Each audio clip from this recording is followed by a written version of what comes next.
Other commercial incentives, the rationale for touring America lies in attempting to replicate the Premier League to a certain degree. The names here this month are stellar. The International Champions Cup is as competitive as managers could wish for in pre-season, but it became all too real for Tottenham and New Jersey on Tuesday night. Their friendly against Roma was ruined by an official who, quite frankly, lost control. So much authority had escaped Hilario Graida's grasp that he actually tried and failed to send off Mauricio Pochettino's first-team coach Miguel D'Agostino as this boiled over. All very unedifying on an evening when Spurs could not find the sort of rhythm which swept Paris Saint-Germain aside in Orlando. A late show with goals from Harry Winks and Vincent Janssen seemed to have stolen a draw, but defensive concentration went missing in the final seconds when Marco Tumminello stretched to stab home Roma's third straight from the restart. A contentious penalty, scored by Diego Perotti, and then a second from Cengiz Under on the counter-attack came before that rally when they moved with encouraging verve. Spurs will be exceptionally disappointed with how this unfolded. The focus was on Graida,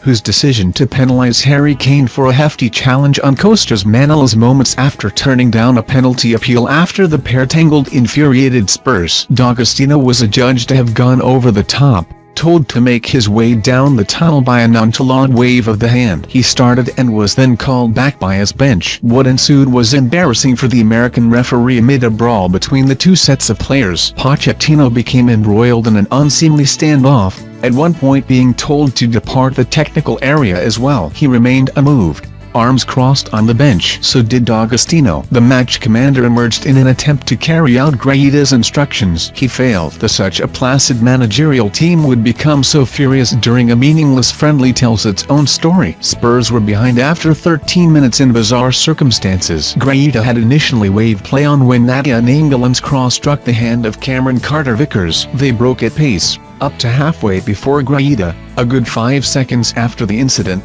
blew after consulting his linesman via their microphones. The thing is, the linesman was 50 yards away. It was a guess at best and hardly helped the confidence of Carter-Vickers, who struggled against PSG in the first game too and is having a tricky tour. Pochettino's side rallied. Moussa Dembele saw Alisson tip an effort onto the bar, while Kane forced the goalkeeper into a smart stop down to his right. Dele Alli went close after the break but his deflected landed just the wrong side of the post and Kane should have equalized. Then, after the touchline histrionics, came the sucker punch.